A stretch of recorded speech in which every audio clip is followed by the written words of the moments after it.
We're going to look at how text-to-speech from the Read and Write extension can be helpful for students who have low literacy skills or visual issues.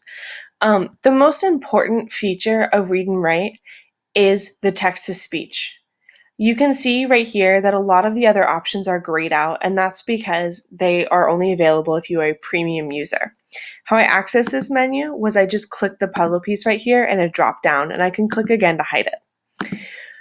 If I press play, you're going to see that it's going to start at the beginning of the text on the page and continue reading on. Now, the nice thing about this is that it highlights the entire line or sentence it's reading in yellow and then highlights the word it's on in blue, which is really nice for students who need help tracking. So watch out as I do this.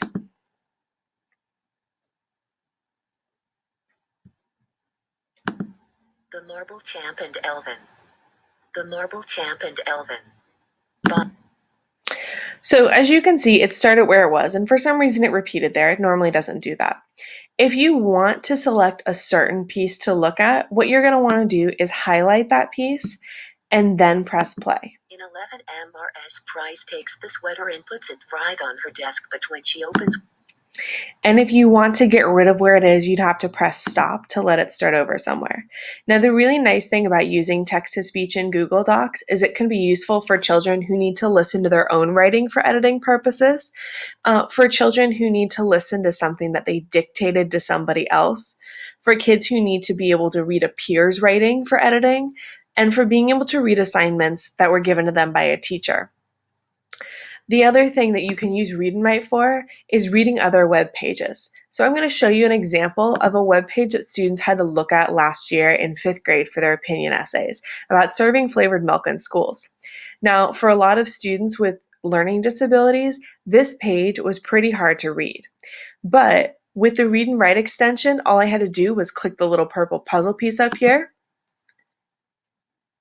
and the menu would appear.